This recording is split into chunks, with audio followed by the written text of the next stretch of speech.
Friends and welcome back in my YouTube channel biology with Neha ma'am. Friends, इसके पहले की video में हमने मेल रिप्रोडक्टिव सिस्टम पढ़ा था। इस वीडियो में हम फीमेल रिप्रोडक्टिव सिस्टम पढ़ेंगे। तो जैसा कि हमने अभी तक देखा कि रिप्रोडक्शन मतलब क्या होता है। रिप्रोडक्शन का मतलब होता है कि अपनी समान बच्चे पैदा करने की प्रक्रिया को ही क्या कहते हैं, हम रिप्रोडक्शन कहते हैं। तो रिप्रोडक्शन के लिए मेल में क्या होता है, मेल रिप्रोडक्टिव सिस्टम होता है, और फीमेल में क्या होता है, फीमेल रिप्रोडक्टिव सिस्टम होता है। और रिप्रोडक्टिव सिस्टम का मतलब क्या होता है कि जब कई ऑर्गन मिल करके एक ही काम को अंजाम देते हैं। जैसे कि हमने मेल रिप्रोडक्टिव सिस्टम में देखा था कि उसमें टेस्टिस था, इपिडिडाइमिस था, इसके अलावा प्रोस्टेट ग्लैंड थे, कॉपर ग्लैंड थे, वासा डिफरेंस था, वासा इफ्रेंसिया था। तो ये सभी मिल करके क्या करते थे, जनन को हेल्प करते थे, जनन में हेल्पफुल थे। लेकिन उनमें क्या होता था, उसके हमने दो भागों में बांटा था कि associate reproductive organ and male reproductive organ. तो वहाँ हमने देखा था कि टेस्टिस क्या था, टेस्टिस जो था मेल के केस में मेन रिप्रोडक्टिव ऑर्गन था। क्यों? क्योंकि टेस्टिस में ही क्या होता था, गैमेट का फॉर्मेशन होता है। उसी तरह अगर हम फीमेल में देखें तो फीमेल में ओवरी जो है वो मेल रिप्रोडक्टिव ऑर्गन है। टेस्टिस और ओवरी को हम क्या कहते हैं, मेन रिप्रोडक्टिव ऑर्गन, या इसी को हम कहते हैं गोनैड। और गोनैड में क्या बनते हैं, गैमेट्स। गोनैड में गैमेट्स बनते हैं। अगर टेस्टिस है तो टेस्टिस के केस में जो गैमेट बनता है उसको हम कहते हैं स्पर्म, और ओवरी में जो गैमेट बनता है उसको हम कहते हैं ओवम। तो ये क्या हो गए, गैमेट। इसको हिंदी में हम क्या कहते हैं, युग्मक कहते हैं, और इसको गोनैड को हिंदी में हम जननांग कहते हैं, यानी जनन अंग। तो मेल रिप्रोडक्टिव ऑर्गन हो गया, फीमेल रिप्रोडक्टिव ऑर्गन हो गया। मेन क्या हो गया, टेस्टिस हो गया, ओवरी हो गई। टेस्टिस में क्या बनता है, स्पर्म बनता है, और ओवरी में क्या बनता है, ओवम बनते हैं। अब ये स्पर्म और ओवम जब आपस में क्या करते हैं, वो फ्यूज करते हैं एक दूसरे से, तब बनता है जाइगोट। तो ये जाइगोट कब बनता है, जब दो डिफरेंट प्रकार के गैमेट्स आपस में फ्यूज करते हैं, तब बनता है जाइगोट। और मैंने आपको बताया था कि कोई भी जीव हो, चाहे एक कोशिकी हो, चाहे बहुकोशिकी हो, चाहे छोटा जीव हो, चाहे बड़ा जीव हो, सबके जीवन की जो शुरुआत होती है वो इस एक कोशिका से होती है, जिसको हम जाइगोट कहते हैं। इसी जाइगोट से फिर क्या बनेगा, एम्ब्रियो बनेगा, जो कि मल्टी सेलुलर होता है। और फिर इसी एम्ब्रियो से क्या होगा, कंप्लीट बेबी बनेगा। तो ये होता है पूरा प्रोसेस जनन का। तो ये जनन अगर हमको अच्छे से पढ़ना है रिप्रोडक्शन, तो हम male reproductive system, female reproductive system पढ़ेंगे, फिर उनका स्ट्रक्चर पढ़ेंगे, फिर जानेंगे कि स्पर्म क्या होता है, ओवम का फॉर्मेशन कैसे होता है, फिर फर्टिलाइजेशन की क्रिया कैसे होती है, एम्ब्रियो कैसे बनता है, फिर एम्ब्रियो से बेबी का निर्माण कैसे होता है। तो अभी तक हमने क्या पढ़ लिया था, मेल रिप्रोडक्टिव ऑर्गन पढ़ लिया था। अब हम फीमेल रिप्रोडक्टिव ऑर्गन पढ़ रहे हैं। तो ये फीमेल रिप्रोडक्टिव ऑर्गन में हम देखते हैं कि कौन कौन से मेन रिप्रोडक्टिव ऑर्गन है और कौन एसोसिएट रिप्रोडक्टिव ऑर्गन है या एक्सेसरी रिप्रोडक्टिव ऑर्गन है। तो फीमेल रिप्रोडक्टिव ऑर्गन को भी हम दो भागों में बांटते हैं। मेन रिप्रोडक्टिव ऑर्गन जो कि हमारा क्या है, ओवरी है, इसको मेन रिप्रोडक्टिव ऑर्गन, या इसी को हम प्राइमरी रिप्रोडक्टिव ऑर्गन कहते हैं, इसी को ही हम क्या कहते हैं, गोनैड कहते हैं। तो यहाँ में क्या आएगा, ओवम। और अगर हम बात करें एक्सेसरी की, एक्सेसरी मतलब होता है सहायक। तो इसमें आपका आ जाएगा फैलोपियन ट्यूब आ जाएगा, यानी अंडवाहिनी, या ओविडक्ट हम जिसको कहते हैं, फैलोपियन ट्यूब, या इसी को हम एक और नाम से जानते हैं, ओविडक्ट। फिर उसके बाद ओविडक्ट जिसमें खुलता है यूट्रस, यूट्रस यानी गर्भाशय, जहाँ बच्चे का जन्म होता है, सॉरी डेवलपमेंट होता है, यूट्रस। और इसके अलावा रिप्रोडक्शन में सहायता करने के लिए कुछ ग्लैंड्स होती हैं। तो ये सब किस में आता है, ये सब आते हैं एक्सेसरी रिप्रोडक्टिव ऑर्गन में। आइए हम देख लेते हैं ये कहाँ लोकेटेड है। तो सबसे पहले जैसा कि मेल के केस में हमने देखा था कि दो टेस्टिस पाए जाते हैं, वैसे ही फीमेल के केस में दो ओवरी पाई जाती हैं। और ये ओवरी कैसी होती है, ओवल शेप होती हैं। हमने मेल के केस में देखा था जो टेस्टिस था वो कहाँ था, वो एक्स्ट्रा एब्डोमिनल था, यानी वो एब्डोमेन कैविटी जो होती है उसके बाहर था। लेकिन जबकि ओवरी क्या होती है, ओवरी इंट्रा एब्डोमिनल होती है और पेल्विक रीजन में होती है। इसका मतलब क्या होता है कि जैसे कि हम जानते हैं कि डायफ्राम, अगर कोई ह्यूमन बॉडी है, ह्यूमन बॉडी में डायफ्राम के ऊपर, ये डायफ्राम के ऊपर का जो पार्ट है इसको हम कहते हैं थोरेसिक कैविटी। थोरेसिक कैविटी या इसी को हम कहते हैं वक्षीय गुहा। और डायफ्राम के जो नीचे का भाग होता है उसको हम कहते हैं एब्डोमिनल कैविटी। एब्डोमिनल कैविटी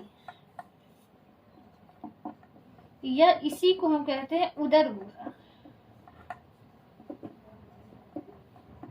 तो जैसे कि लंग हो गया, हार्ट हो गया, ये सब कहाँ सिचुएटेड होते हैं, ये सब वक्षी गुहा या थोरेसिक कैविटी में होते हैं। इसके अलावा चाहे किडनी हुआ, चाहे अमाशय हुआ, चाहे लीवर हुआ, पैंक्रियाज हुआ, ये सब कहाँ स्थित होते हैं, उदर गुहा में भी। और उदर गुहा में जो नीचे का भाग होता है, ये भाग होता है नीचे वाला भाग, पैर के पास वाला भाग, उसको कहा जाता है पेल्विक रीजन। Pelvic region. और ऊपर वाले भाग को कहा जाता है, जो हाथ के पास का होता है, उसको कहा जाता है pectoral region.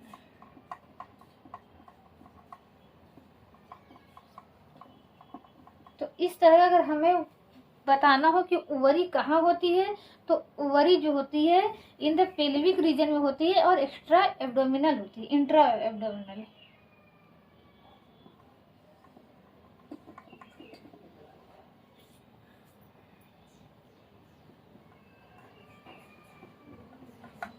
It is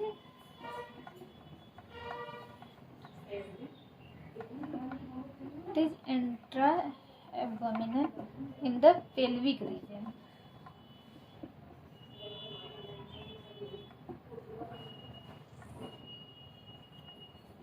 In the pelvic region में, तो ये पेल्विक रीजन में होती है और कहाँ होती है, इंट्रा एब्डोमिनल होती है, यानी एब्डोमेन के अंदर होती है, यानी जिसको हम पेट कहते हैं, हिंदी में उदर कहते हैं, उसके अंदर पाई जाती है। जबकि टेस्टिस क्या होता था, बाहर पाया जाता था। क्यों? क्योंकि स्पर्म के निर्माण के लिए 2 डिग्री टर्म टेम्परेचर की आवश्यकता पड़ती है, जबकि ओवम के निर्माण के में ऐसा कुछ नहीं है, नॉर्मल टेम्परेचर में भी ओवम का निर्माण हो जाता है। इसीलिए ओवरी कहाँ पाई जाती है, अंदर पाई जाती है। तो अगर हम ओवरी देखें तो ओवरी जो है एब्डोमिनल वॉल से, यानी जो एब्डोमिनल कैविटी की वॉल होती है, ये एब्डोमिनल वॉल से एक टिश्यू द्वारा जुड़ी होती है और इस टिश्यू को हम कहते हैं मीजोवेरियम कहते हैं। और उसी तरह हम देखें ये टिश्यू, ये ओवरी जो है इसी तरह ये यूट्रस से भी जुड़ी होती है, तो उस टिश्यू को हम कहते हैं ओवेरियन लिगामेंट कहते हैं। इस टिश्यू को हम क्या कहते हैं, मीजोवेरियम।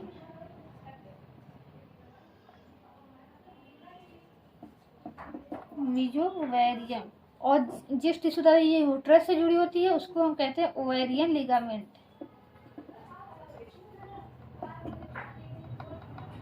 Ovarian ligament. तो ये 2 टिश्यू को आपको याद रखना है कि ओवरी जो है एब्डोमिनल वॉल से किसके द्वारा जुड़ी होती है, ये ओवरी जो होती है वो अपनी जगह फिक्स होती है ताकि मूव ना कर सके।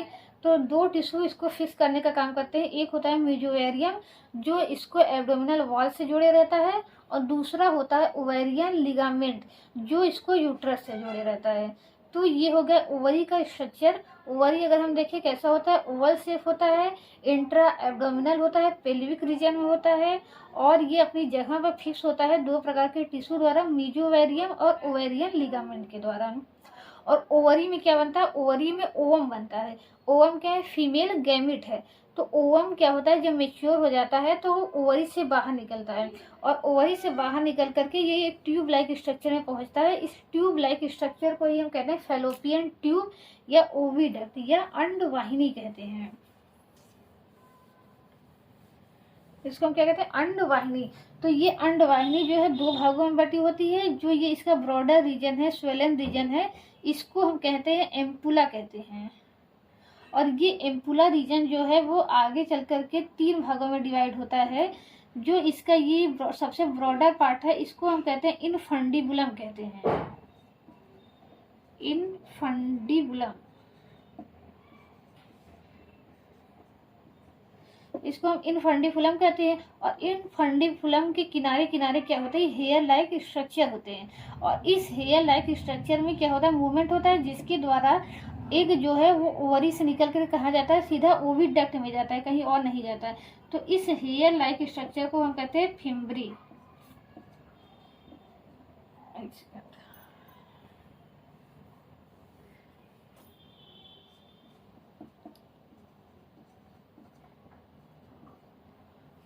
तो फिम्बरी हो गया। और इसके अलावा जो हम ये कैविटी देख रहे हैं, जैसे कि ओवरी को हम इस तरह के देख सकते हैं, जो इसका ये स्वेलन पार्ट है, ये अगर हम देखें ये आगे का ये स्वेलन पार्ट है, ये हो गया इनफंडिबुलम हो गया। इनफंडिबुलम ये अगर हम स्वेलन पार्ट ये देखें, इसका ये स्वेलन पार्ट हो गया, जो ये पार्ट हो गया ये इनफंडिबुलम हो गया। और यहाँ जो ये हेयर लाइक स्ट्रक्चर है ये फिम्बरी हो गया। और फिम्बरी के अंदर जो एक कैविटी बन रही है, इस कैविटी को हम कहते हैं ऑस्टिया। तो ये फिम्बरी जो होती है एक कैविटी को घेरे रहती है, इस कैविटी को हम कहते हैं ऑस्टिया। ऑस्टिया मतलब क्या होता है, छिद्र। और इस छिद्र के चारों ओर क्या है, हेयर लाइक स्ट्रक्चर है, जिसको हम कहते हैं फिम्बरी। और ये जो चौड़ा पार्ट है उसको हम कहते हैं इनफंडिबुलम। तो ये तीनों पार्ट किस में आ जाते हैं, ये तीनों पार्ट बनाते हैं एम्पुला। तो एम्पुला में 3 पार्ट होते हैं, कौन कौन सा, इनफंडिबुलम, फिम्बरी और ऑस्टिया। तो पहले हमने देखा फैलोपियन ट्यूब को हम 2 भागों में बांटते हैं। जो आगे का ब्रॉड पार्ट होता है वो होता है एम्पुला। एम्पुला 3 भागों में बटा होता है, इनफंडिबुलम, फिम्बरी और ऑस्टिया। जो ये चौड़ा पार्ट होता है इसको क्या कहते हैं, इनफंडिबुलम कहते हैं। इनफंडिबुलम के चारों ओर हेयर लाइक स्ट्रक्चर होता है, इसको फिम्बरी कहते हैं।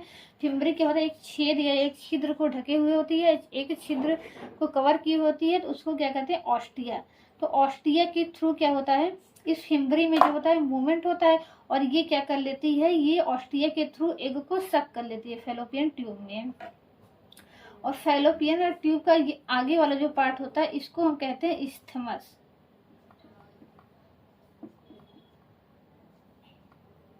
इसको हम क्या कहते हैं, इस्थमस।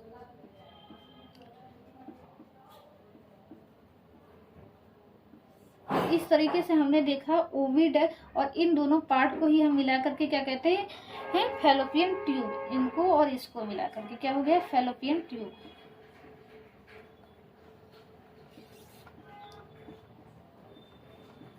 तो इस तरीके से ओविडक्ट या फैलोपियन ट्यूब जो होती है 2 भागों में बटी होती है, एम्पुला और इस्थमस। एम्पुला में 3 रीजन होते हैं, इनफंडिबुलम, फिम्बरी और ऑस्टिया। ऑस्टिया क्या होती है, एक छिद्र होती है। फिम्बरी क्या होता है, हेयर लाइक स्ट्रक्चर होते हैं। इनफंडिबुलम क्या होता है, ब्रॉडर पार्ट होता है। इस्थमस क्या होता है, ओविडक्ट का नैरो पार्ट होता है। और ये इस्थमस कहाँ खुलता है, ये इस्थमस खुलता है एक ब्रॉड स्ट्रक्चर में। इस ब्रॉड स्ट्रक्चर को क्या कहते हैं, यूट्रस कहते हैं। इसी यूट्रस में क्या होता है, बच्चे का डेवलपमेंट होता है। तो अगर हम यूट्रस को देखें तो यूट्रस की जो वॉल होती है वो 3 लेयर की बनी होती है, पेरीमेट्रियम, मायोमेट्रियम और एंडोमेट्रियम। तो सबसे बाहर की जो लेयर होती है उसको हम कहते हैं पेरीमेट्रियम। पेरीमेट्रियम क्या होता है, ये फाइब्रस स्ट्रक्चर होता है। ये जो मैंने ब्लैक कलर से बनाया है ये है आपका पेरीमेट्रियम। और उसके नीचे का जो भाग होता है इसको हम कहते हैं मायोमेट्रियम। ये काफी मस्कुलर होता है, मायोमेट्रियम। और सबसे नीचे का जो रीजन होता है उसको हम कहते हैं इंडोमेट्रियम। इंडोमेट्रियम क्या होता है, हाईली वेस्कुलर होता है। हाईली वेस्कुलर का मतलब क्या होता है कि इसमें ब्लड सप्लाई जो होती है वो बहुत ज़्यादा होती है, क्योंकि इसी एंडोमेट्रियम में क्या होता है, फीटस का डेवलपमेंट होता है। और बाकी पेरीमेट्रियम हो गया, मायोमेट्रियम हो गया, ये क्या होती है, मसल से, फाइबर से बनी होती है, जो इसके द्वारा यूट्रस क्या होता है, स्ट्रेचेबल होता है। जैसे कि जानते हैं प्रेगनेंसी के पहले यूट्रस क्या होता है, बहुत छोटा होता है, लेकिन जैसे जैसे प्रेगनेंसी आगे बढ़ती जाती है यूट्रस का आकार जो है वो बढ़ता जाता है। तो वो बेसिकली मायोमेट्रियम के कारण बढ़ता जाता है। और इंडोमेट्रियम क्या होती है, हाईली वेस्कुलर होती है। हाईली वेस्कुलर का मतलब होता है कि इसमें ब्लड सप्लाई बहुत ज़्यादा होती है। तो यही क्या होती है, जिसके द्वारा क्या होता है, बच्चे को नरिशमेंट मिलता रहता है ब्लड के द्वारा। तो हमने क्या देखा कि अगर हम फीमेल रिप्रोडक्टिव सिस्टम में देखें तो फीमेल रिप्रोडक्टिव सिस्टम में क्या होता है, ओवरी होता है, ओविडक्ट होता है और यूट्रस होता है। यूट्रस जो खुलता है एक नैरो ट्यूब लाइक स्ट्रक्चर में, जिसको हम क्या कहते हैं, सर्विक्स कहते हैं। सर्विक्स कहते हैं। और फिर सर्विक्स ये आगे जाकर के एक कैनाल में खुलता है, इस कैनाल को हम क्या कहते हैं, वेजाइना कहते हैं।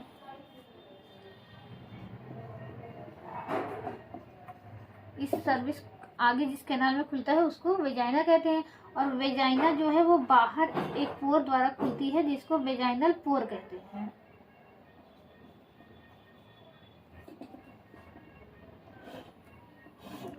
उसको हम क्या कहते हैं, वेजाइनल पोर। इस वेजाइनल पोर को एक और नाम से हम जानते हैं, वल्वा। तो ओवरी से क्या होता है, ओवरी से ओवम निकलता है और कहाँ पहुँचता है, ओविडक्ट में पहुँचता है। फिर ओविडक्ट में क्या होता है, फर्टिलाइजेशन होता है। फर्टिलाइजेशन के बाद जो एम्ब्रियो होता है वो आकर के एंडोमेट्रियम में धंस जाता है और यह इम्प्लांटेशन हो जाता है और यहीं पर बच्चे का डेवलपमेंट होता है। तो यूट्रस आगे खुलता है सर्विक्स में, सर्विक्स आगे खुलता है वेजाइना में, और वेजाइना बाहर खुलती है किसके द्वारा, वेजाइनल पोर या वल्वा के द्वारा। तो बच्चा जो जब यहाँ से कम्प्लीटली डेवलप हो जाता है तो वो वेजाइना के द्वारा ही बाहर निकलता है। तो इस तरीके से वेजाइना क्या करती है, बर्थ कैनाल का काम करती है, क्योंकि वेजाइना से बच्चे को क्या किया जाता है, एक्सपेल किया जाता है, यानी बाहर निकाला जाता है। इसके द्वारा अगर हम देखिए वेजाइना का और क्या कार्य है, जैसे हमने देखा था पेनिस का काम क्या होता था, पेनिस क्या होता था, सेक्सुअल इंटरकोर्स के द्वारा एक्साइटेड होता था, इरेक्ट होता था, और वो क्या करता था, फीमेल की वेजाइना में अपना जो सीमन है वो इंजेक्ट कर देता था। तो इसी प्रोसेस को ही हम क्या कहते थे, इंसेमिनेशन कहते थे। यानी मेल में क्या बनता है, मेल में स्पर्म बनता है, और स्पर्म क्या होता है, अकेले नहीं रहता। हमने बताया कि स्पर्म में क्या होता है, कुछ फ्लूइड भी मिक्स रहता है। उस फ्लूइड मिक्स कंटेंट को ही हम क्या कहते थे, सीमन कहते थे। तो सीमन क्या होता है, सेक्सुअल इंटरकोर्स के द्वारा मेल क्या करता है कि फीमेल की वेजाइना में इंजेक्ट कर देता है। तो फीमेल का वेजाइना जो होता है एक तरह के सीमन को रिसीव करने का काम करता है, और दूसरा ये क्या करता है, बर्थ कैनाल का यानी बच्चे की डिलीवरी में सहायता करता है। ये तो दो मेन काम है वेजाइना का। और वेजाइना किसके द्वारा खुलता है, बाहर एक पोर द्वारा खुलता है जिसको कहते हैं वेजाइनल पोर या वल्वा कहते हैं। अगर हम एक वर्जिन फीमेल की बात करें तो पहला ये माना जाता था कि जो फीमेल वर्जिन है, वर्जिन का मतलब होता है कि जिसने सेक्सुअल इंटरकोर्स नहीं किया है, तो उसमें क्या होती थी, ये वेजाइना पोर क्या होती थी, एक मेम्ब्रेन द्वारा होती जो है वो ढकी रहती है। तो इसको क्या किया जाता था कि वर्जिनिटी का साइन माना जाता है कि अगर वेजाइना के ऊपर मेम्ब्रेन है तो जो फीमेल है वो वर्जिन है, अगर मेल नहीं है तो वर्जिन नहीं है। तो इस जो मेम्ब्रेन को कहा जाता है हाइमेन कहा जाता है। लेकिन ऐसा नहीं है, तो सेक्सुअल इंटरकोर्स जब होता है तो ये मेम्ब्रेन क्या होती है, फट जाती है। लेकिन इसका मतलब ये नहीं है कि सेक्सुअल इंटरकोर्स करने वाली महिलाओं का ही जो है हाइमेन फट जाता है। कुछ ऐसी महिलाएं होती हैं जो ज़्यादा खेलकूद करती हैं या ज़्यादा साइकिल चलाती हैं, तो उनका भी हाइमेन जो है वो फट जाता है या नष्ट हो जाता है। तो इसी तरीके से हाइमेन को अब जो है वो वर्जिनिटी का साइन नहीं माना जाता है, लेकिन कुछ अंधविश्वासी लोग जो हैं वो अभी मानते हैं कि हाइमेन जो है वो वर्जिनिटी का साइन होता है। तो इस तरीके से हमने क्या किया, फीमेल रिप्रोडक्टिव सिस्टम पढ़ा। फीमेल रिप्रोडक्टिव सिस्टम में कौन कौन से ऑर्गन आते हैं, ओवरी, ओविडक्ट, यूट्रस, सर्विक्स और वेजाइना, ये आते हैं फीमेल रिप्रोडक्टिव। इनको हम कहते हैं इंटरनल फीमेल रिप्रोडक्टिव ऑर्गन या इंटरनल फीमेल जेनेटेलिया, यानी जो क्या होते हैं अंदर स्थित होते हैं। अभी हम आगे क्या देखेंगे, एक्सटर्नल फीमेल जेनेटेलिया। तो उससे पहले हम क्या करते हैं, थोड़ा सा ओवरी का स्ट्रक्चर देख लेते हैं कि ओवरी इंटरनल स्ट्रक्चर, जैसे कि हमने टेस्टिस का इंटरनल स्ट्रक्चर देखा था, वैसे ही क्या करते हैं ओवरी का इंटरनल स्ट्रक्चर देख लेते हैं। तो ओवरी मैं कुछ बड़ा बना रही हूँ। तो जैसा कि हमने टेस्टिस देखा था कि टेस्टिस के बाहर दो कवरिंग होती थी, ट्यूनिका एल्ब्यूजिना और ट्यूनिका वेजिनालिस। लेकिन इसके बाहर क्या होती है, अगर हम ओवरी के बाहर देखें तो ओवरी के बाहर क्या होती है, बस एक ही कवरिंग होती है जिसका नाम क्या है, ट्यूनिका एल्ब्यूजिना। ट्यूनिका एल्ब्यूजिना। और ट्यूनिका एल्ब्यूजिना के अंदर का जो पार्ट होता है वो बटा होता है दो भागों में। जो बाहर का पार्ट होता है उसको हम कहते हैं कॉर्टेक्स, और जो अंदर का पार्ट होता है वो होता है मेड्यूला। तो बाहर का जो होता है पिगमेंटेड पार्ट वो क्या होता है, कॉर्टेक्स पार्ट, और अंदर का क्या होता है पार्ट, मेड्यूला, कॉर्टेक्स पार्ट, और ये क्या होता है मेड्यूला। और इसी मेडुला में हमें क्या होता है कि डिफरेंट स्टेज के फॉलिकल दिखाई देते हैं। फॉलिकल का मतलब क्या होता है, कि जो गैमेट्स होते हैं, गैमेट्स का निर्माण जो होता है वो जर्म सेल से होता है। जर्म सेल, इसको क्या कहते हैं, जनन कोशिका कहते हैं। इसी जर्म सेल से क्या बनते हैं, गैमेट्स बनते हैं। तो गैमेट का निर्माण भी क्या होता है, एक जटिल प्रोसेस होता है। जर्म सेल्स क्या होती है, 2n होती हैं, और जबकि गैमेट्स क्या होती है, n होती हैं। 2n और n का मतलब क्या होता है, ये आगे वीडियो में जब हम गैमेट का निर्माण पढ़ेंगे कैसे होता है तब हम जानेंगे कि 2n और n का मतलब क्या होता है। तो अभी आप बस इतना जानिए कि जो जनन कोशिका होती है उससे क्या होता है, गैमेट का निर्माण होता है। और ये जनन कोशिका पाई कहाँ जाती है, जर्म सेल, ये जनन कोशिका पाई जाती है गोनैड्स में। तो मेल के केस में टेस्टिस में पाई जाती है और फीमेल के केस में ओवरी में पाई जाती है। तो अगर हम फॉलिकल्स में देखें तो फॉलिकल में क्या होता है, फॉलिकल में यही स्टेजेस होती हैं, डिफरेंट स्टेज की फॉलिकल्स होती हैं, primary follicle, secondary follicle, Graafian follicle. तो उसी फॉलिकल के अंदर ही क्या होता है, जर्म सेल से गैमेट्स का निर्माण होता है, यानी जर्म सेल से गैमेट यानी फीमेल के केस में ओवम का निर्माण होता है। तो सबसे पहले होता है प्राइमरी फॉलिकल। प्राइमरी फॉलिकल के अंदर क्या होती है, जर्म सेल्स होती हैं और इसको कुछ सेल्स क्या होती हैं, घेरे होती हैं इसी तरीके से। और फिर जैसे जैसे समय बीतता जाता है, डेवलपमेंट होता जाता है, वैसे वैसे क्या होती है, फॉलिकल्स की संख्या क्या होती है, फॉलिकल का आकार क्या होता है, बढ़ता जाता है। और एट द एंड ये किस में डेवलप हो जाती है, एट द एंड ये डेवलप हो जाती है ग्राफियन फॉलिकल में।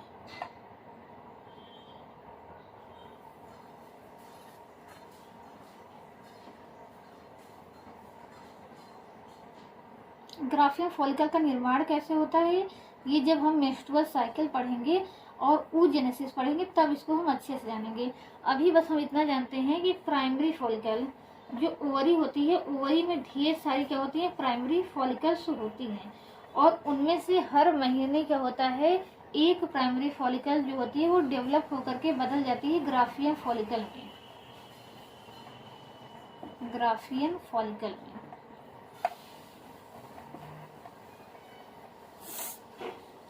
तो ओवरी में देखा जाए तो 2 ओवरी होती है, और हर महीने क्या होता है, स्पर्म हमने देखा था कि स्पर्म जो है वो मिलियंस में रिलीज होते हैं, लेकिन जबकि ओवम क्या है, हर महीने जो होता है वो एक ही ओवम रिलीज होता है।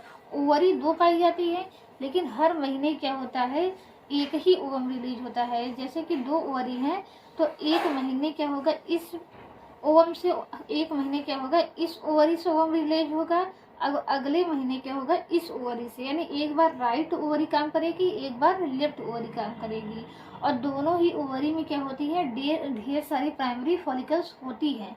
तो हर महीने केवल एक ही प्राइमरी फॉलिकल क्या होती है, वो मैच्योर होती है ग्राफियन फॉलिकल में, और इस ग्राफियन फॉलिकल के अंदर क्या होता है, ओवम होता है। और ग्राफियन फॉलिकल जो होती है वो मैच्योर फॉलिकल होती है।